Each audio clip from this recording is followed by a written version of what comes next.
Thank you, Mr. Speaker. Like many of my colleagues on this floor, we were elected with a commitment to work on both sides of the aisle to represent our constituents and the American people.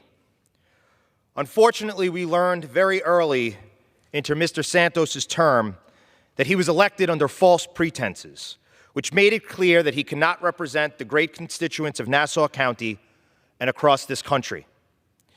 Since he was elected in November of 2022, we have learned about countless lies, deceptions, and 23 charges against Mr. Santos. It is in the best interest of the constituents of New York 3 and all Americans that he is expelled from the House of Representatives. The lies, the deceptions about September 11th terrorist attacks, his education, his work history, his faith, the fact that he was Jewish, claiming that his grandparents escaped the horrors of the Holocaust. We also saw that he pled to a crime in Brazil. I was one of the first members of Congress to call for his resignation, doing so in January. In May, I motioned for an expulsion resolution to be referred to the Ethics Committee, asking for a thorough and expedient investigation, and there were not yet 2/3 yes votes needed from this chamber for him to be expelled. Despite my desire to see Mr. Santos no longer serving in Congress, I believe that this would be the quickest way to rid him from the institution. And I thank that committee. They recently released a memo interviewing over 40 witnesses, reviewing over 170,000 pages of documents, doing their due diligence. Just weeks ago, Mr. Santos's former campaign treasurer pled guilty to falsifying campaign finance reports, including lying about a $500,000 loan that Mr. Santos claimed to have donated to the campaign himself. And days later, Mr. Santos was charged with an additional 10 criminal counts. These charges included conspiracy to commit offenses against the United States of America, aggravated identity theft, and the indictment outlined a vast amount of evidence against Mr. Santos. All you have to do is look at the lies and deceptions in the resolution and details of the indictments, multiple indictments, to see that Mr. Santos is a stain on this institution and not fit to serve his constituents in the House of Representatives. Over the last days, I've heard, Mr. Speaker, from many members saying that there is due process, that there is precedent. Well, I stand before you today, Mr. Speaker, in saying that if we're going to set a new precedent today, that we are against lying fraudsters coming to the House of Representatives, well, then I am all for that precedent. And I will add to that, Mr. Speaker, that many individuals have come to Washington, D.C. to rid us of the swamp. Well, today we have an opportunity to set new precedent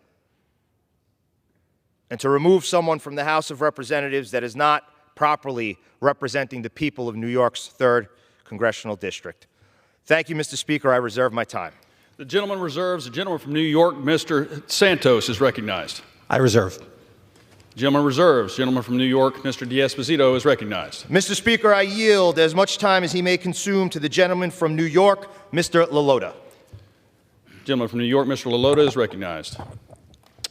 Thank you, Mr. Speaker. I want to thank my good friend and fellow Long Islander, Mr. D'Esposito, for yielding me time to speak for my fellow New York colleagues for joining us this afternoon.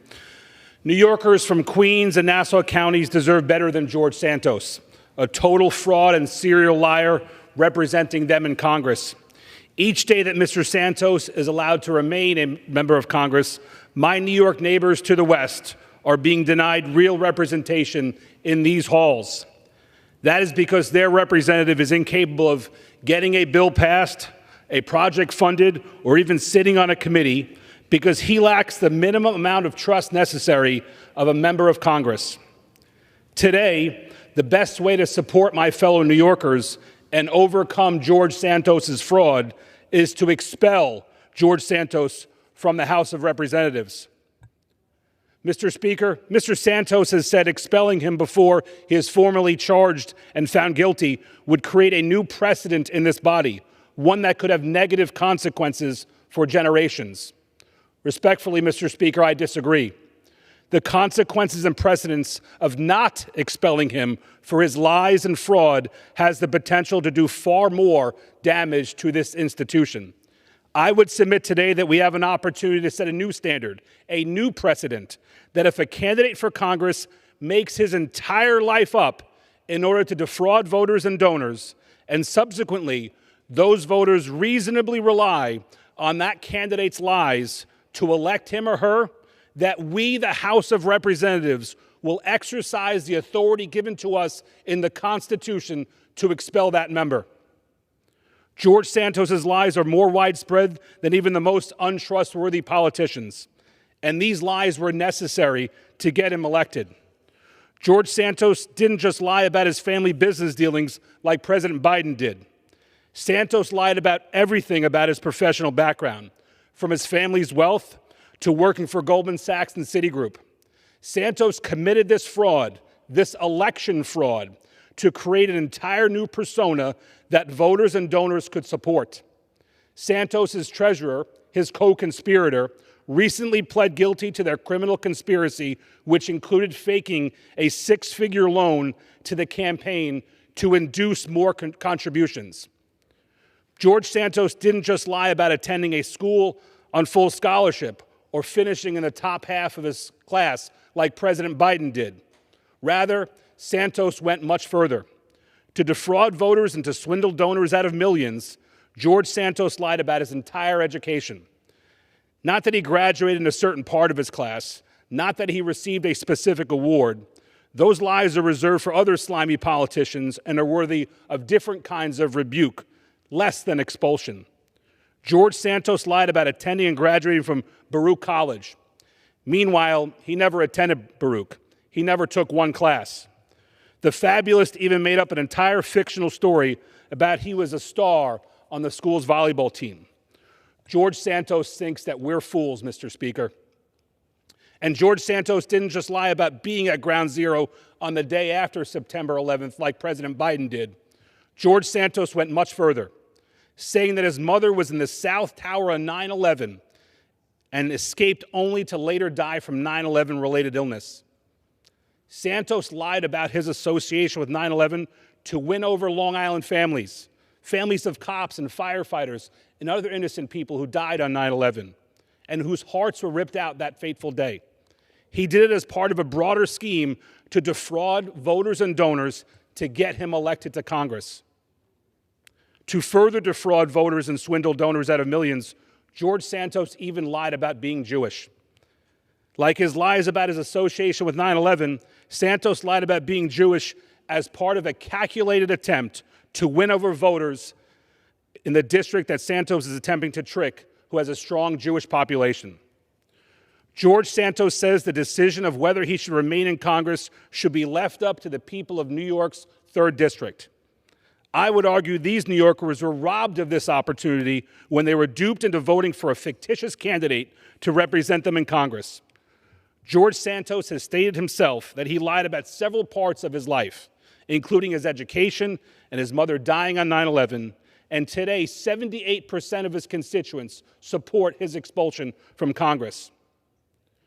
George Santos also falsely claims that his expulsion is barred by the Constitution's 5th and 14th Amendments due process clauses.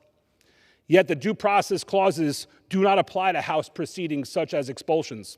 Moreover, the Constitution more broadly affords the accused the knowledge of the accusation against them, the opportunity to be heard, the ability to confront his or her accuser, and to be afforded a speedy trial. And Mr. Speaker, as of today, each of those conditions has been met. Nothing in the Constitution gives George Santos the right to endlessly stall and to abuse his office to seek a more preferable conviction or a plea deal. Mr. Speaker, Mr. Santos's behavior has shown a consistent disregard for the principles of bipartisanship, servant leadership, good governance, and civil discourse. He has shown no interest in being a serious member of this chamber or to do the people's work. As a member of Congress, should be committed to the betterment of the nation and willing to compromise for the greater good. His actions and statement have demonstrated a concerning lack of this commitment. Mr. Speaker, let's get the people of New York's 3rd District some decent representation. Let's raise the bar here in the House of Representatives. Let's hold one of our own accountable. Let's expel George Santos. I yield. Mr. Speaker, I reserve. The gentleman reserves. The gentleman from New York, Mr. Santos, is recognized. Members are reminded to refrain from engaging in personalities toward the President. Mr. Chair, I yield 5 minutes to my colleague from New York, Mr. Goldman. Thank you very much, Mr. Santos. Thank you, Mr. Speaker. I rise today in support of this resolution to expel George Santos from Congress, as I did in May when I co-sponsored a similar expulsion resolution that the sponsors of today's resolution, my Republican colleagues from New York, did not support. I agree with everything that my Republican colleagues have said here today. But everything they have said here today was also true in May when they voted to protect George Santos. Has there been anything that has changed? Nothing about the numerous lies that Mr. Santos admitted himself to making in order to deceive his voters into electing him. Nothing about his status as an indicted criminal defendant. Yes, there has been a superseding indictment with more allegations of criminal conduct, but he is still presumed innocent until proven guilty, as my New York friends relied upon in May when they voted to protect George Santos from expulsion. Nothing has changed from the Ethics Committee, even though one of my colleagues from New York said that the Ethics Committee would expedite its investigation and release a report 60 days from the date of that May vote.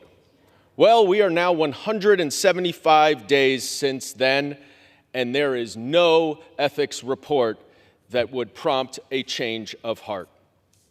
One thing that has changed is that Mr. Santos's campaign treasurer pled guilty to fraud and admitted under oath that she conspired with Mr. Santos to fabricate a non-existent $500,000 loan to his campaign. But the resolution drafted by my friends from New York does not even mention that new fact. So what really has changed since May? Is it because we are learning revelations of connections between Mr. Santos and our other Republican colleagues from New York serving in this body? Maybe. But there is certainly one thing we know that is motivating this change of heart: the 2024 election. You see, I know that the people of New York care about integrity. They care that one of their Republican representatives is a liar and a fraud. They care about the fact that Mr. Santos has done nothing to serve his constituents, yet still provides a loyal and vital vote to the Republican Party. And George Santos hangs like an albatross around the necks of every single Republican from New York. They don't care anymore today about integrity or morality or the reputation of this institution than they did in May when they voted to protect Mr. Santos. They just care about their re-election in 1 year when they know that their support for George Santos is going to be a problem. Mr. Santos should be expelled from Congress today for the same reasons that he should have been expelled in May. He himself admitted to numerous lies that he made during the campaign to deceive the voters. He is only walking these halls and voting on this floor because of those lies. And now we have additional testimony that he conspired to commit fraud. Democrats will once again vote to expel someone who should never have had the honor of walking these halls and voting on legislation affecting the American people. The only question is whether Republicans care more about honor and integrity than they do about political power. I hope the answer is yes, but I fear the answer is no. Thank you, Mr. Speaker. I yield back. I reserve. Gentleman reserves. The gentleman from New York, Mr. D'Esposito, is recognized. Well, thank you, Mr. Speaker. First, I want to recognize some of the comments from my colleague from New York, Mr. Goldman, when he asked what has changed. Well, what has changed is that there's an additional 13 indictments, or 13 charges in an indictment, with a campaign treasurer pleading guilty. What has changed is that when we had discussed this back in May, when he co-sponsored that legislation, I made it very clear that I was in support of it. But I also know how to count and realized that we did not have 2/3 of the House. And perhaps we won't this evening. But what I do know is that the Ethics Committee has been working hard, as they issued a memo, as I referred to a few minutes ago, reviewing over 170,000 pages of documents, interviewing 40 witnesses, issuing subpoenas. So things have changed, and I find it very hard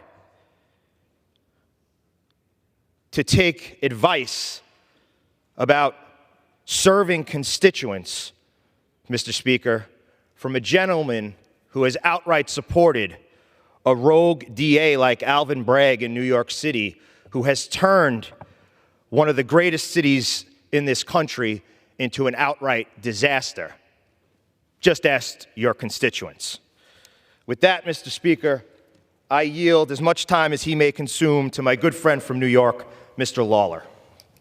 Gentleman's recognized. Thank you, Mr. Speaker. I will say, listening to the sanctimoniousness of my colleague from New York is quite priceless. Talking about politics, this is a gentleman who couldn't even condemn the New York City DSA in an op-ed, and in fact was more upset that I introduced a resolution condemning them than the actions of those individuals within the New York City DSA that supported the Hamas terrorist attack on Israel. And that is precisely because of politics, because his district is one of the most progressive districts in America. He couldn't muster the courage to even condemn the New York City DSA. So save us your sanctimoniousness sitting over there with your smug look. Mr. Speaker, nobody wants to be in a situation where they are expelling a member of Congress. It is serious. And it comes with weight and gravity because that individual was elected by their constituents to serve and to represent their district. You don't expel a member for being a jerk. You don't expel a member for something they said. You expel a member for their conduct. The conduct of Mr. Santos has been embarrassing and unbecoming and unfit for public office. Lying about your background, lying about your life experiences, making up events that didn't occur in an effort to bamboozle voters into believing that you are the right person to represent them is wrong, fundamentally wrong. It's why all of us called for Mr. Santos to resign when this information came to light. The resolution that was brought about in May was referred to ethics for two reasons. Number one, there were not 2/3 of the vote to expel. And number two, you wanted to allow for a process to get more information that members could hang their hat on in a vote. That process is ongoing. We all would have liked to have seen it resolved more expeditiously than it has been. But given the voluminous amount of lies, it has taken time.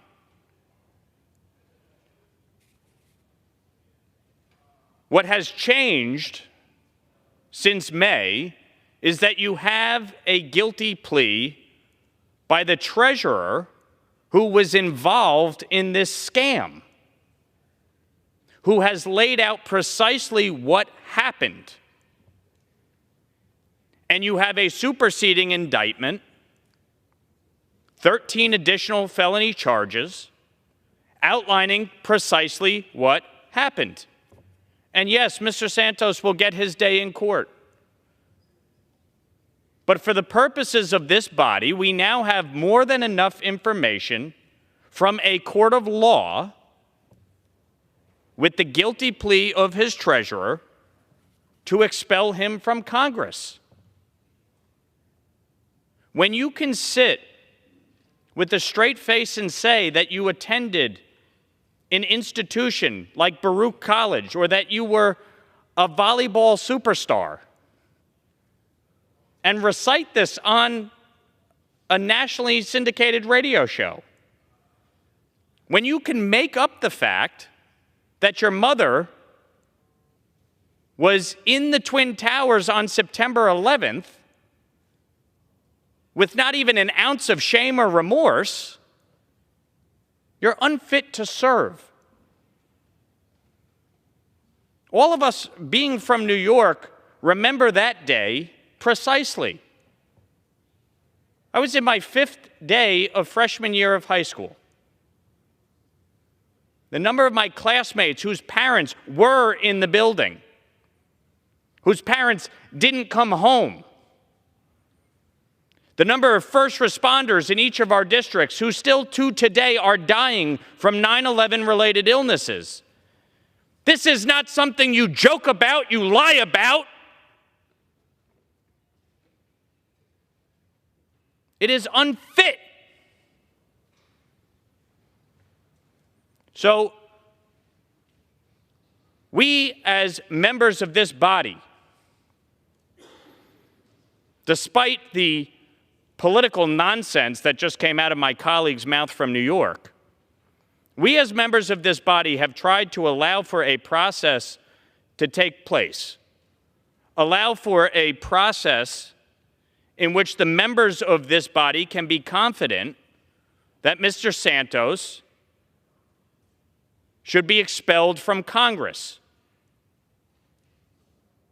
That process has been allowed to play out, both in the Ethics Committee and here today.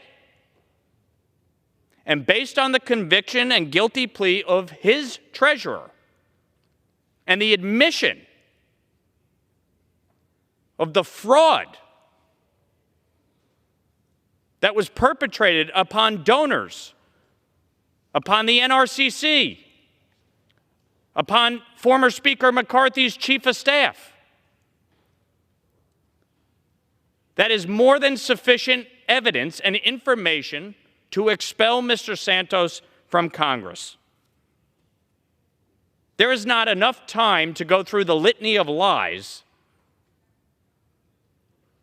that Mr. Santos has engaged in during his campaign and during his time in Congress, including just recently a claim that his 5-year-old niece was kidnapped by Chinese Communist Party spies. So all of us take seriously the oath that we took. All of us want to uphold the integrity of this institution. We are willing to take on a member of our party, not for political gain, not because we think this is fun, but because it's right. And I would ask my colleague from New York, name me one time you ever stood up to your party. You couldn't even muster the courage to denounce the New York City DSA. So we will do what's right. We have brought this resolution forward, and I encourage all of my colleagues to vote in favor of Mr. Santos' expulsion. Mr. Speaker, I reserve. Gentleman reserves. Members are reminded to direct their comments to the chair. The gentleman from New York, Mr. Santos, is recognized. I continue to reserve, sir. I reserve. Gentleman from New York reserves. Gentleman from New York, Mr. D'Esposito, is recognized. Mr. Speaker, I reserve. Gentleman reserves. And I'm ready to close. Gentleman from New York, Mr. D'Esposito, has the right to close. Well, thank you, Mr. Speaker. Stand by. Gentleman will suspend. Gentleman from New York, Mr. Santos, is recognized. Mr. Speaker, efforts taken by other members in this body to act as judge, jury, and executioner are unconscionable and reckless to our Republican system of government and to the integrity of this body. I stand today to continue to prove my innocence of these allegations and charges leveled against me.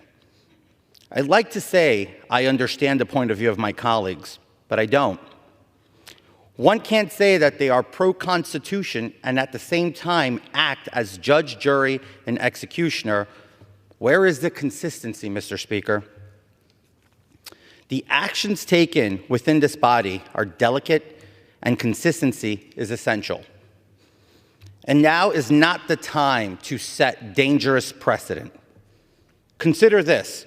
The last time a member of Congress was expelled was in 2002, following a criminal conviction. In fact, both expulsions in the last 2 centuries took place after the defendants had been convicted.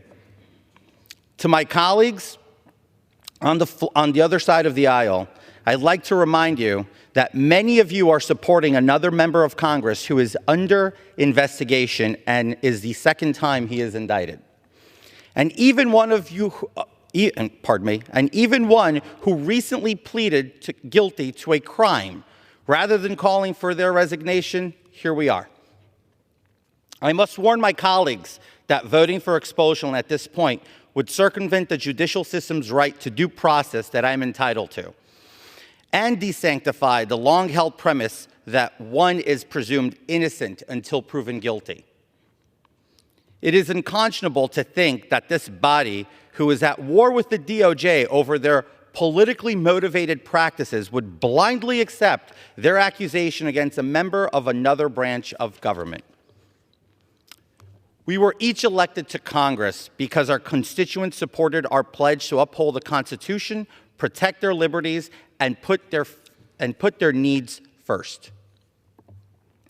We swore with our palms to the Bible to do so.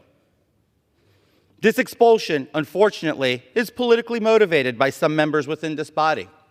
They believe that by attempting to expel me, they will garner political points, capitalize on political fundraising, and receive congratulations from those who do not approve of my voting record.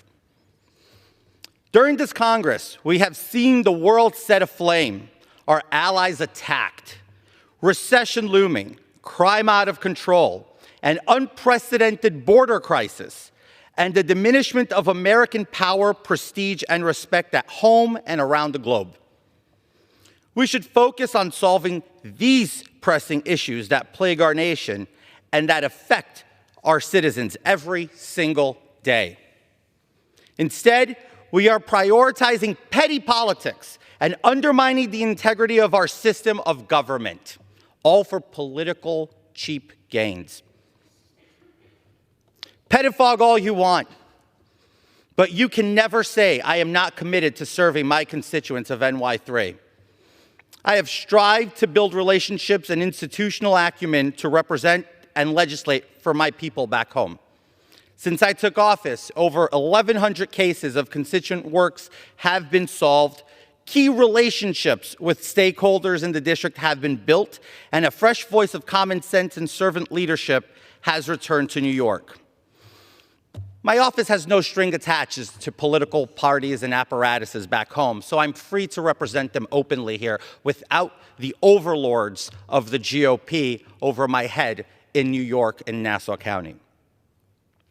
My office has done instrumental work regarding passports, collaborating with state and local agencies, working with the Department of State throughout this ongoing Israel crisis for constituents overseas, and countless other requests. In addition, I'm proud to have 2 fully staffed district offices serving the constituents of New York's 3rd District, participating in the Service Academy nominations for dozens of exceptional candidates from Long Island and northeastern Queens, and being involved in the Congressional Art Competition. One of my highest honors of being in Congress was presenting a Purple Heart Medal to a World War I hero surviving family member after years of them attempting to garner this from my predecessor. I will never cease to honor those who have defended this republic and our homeland. From my involvement in assisting residents of New York 3 being held hostage by Hamas terrorists to my contributions in the effort to close the migrant shelter at the Creedmoor facility in Belrose, being a champion for the Merchant Marine Academy in Kings Point, and my resolve to clamp down on China's growing influence against American interests, there is one thing consistent and unwavering, and that is the dedication to self-service. This motivates me to work day in and day out on behalf of them and to represent their interests and value. I am proud to have one of the most conservative voting records in Congress, in the 118th Congress, and the most conservative voting record in New York's delegation. I will never apologizing for voting in line with conservative principles and my district. Let us remember, our commitment to justice ensures that the presumption of innocence is upheld in all cases. I requested that my evaluation be based on the work I do in this body, and you granted me a reprieve earlier this year on the advice of former Speaker of the House, Kevin McCarthy. I'm asking the chamber to please uphold those same principles today. I hope that my colleagues come to their senses and recognize that perilous consequences of a trial by media is damaging. The loss of the presumption of innocence establishes a dangerous precedent that threatens the very foundation of our legal system, and we risk losing the trust that the American people have placed in us by passing judgment without due process. If we work together, we can protect the integrity of our system and the rights of all citizens. I'm fighting tooth and nail to clear my name in front of the entire world, Mr. Speaker. It hasn't been easy, but I'm fighting by God's grace. On a final note, as we wear these pins and stand within these chambers as elected members of Congress, we cannot speak out of both sides of our mouth, promising to uphold the principles of the Constitution while simultaneously trampling on the principles that underpin our fundamental rights granted by the Constitution is hypocrisy. I hope that the House will understand the scope of this vote and have the courage to do what is right, not what is politically expedient. I stand firmly in my innocence and my passion to represent the people of New York's 3rd District as the voters would have, if the voters would continue to have me. For it is it is their responsibility and their responsibility alone to elect or remove me from Congress. Mr. Speaker, thank you for allowing me to make my case directly to you, sir. For God, for country, for liberty. God bless the United States of America. I reserve. Does the gentleman yield or reserve? I'm sorry, I yield. Gentleman yields. Gentleman from New York is recognized, Mr. D'Esposito. Well, thank you, Mr. Speaker. I first want to point out that constitutional due process doesn't apply here. We have the facts.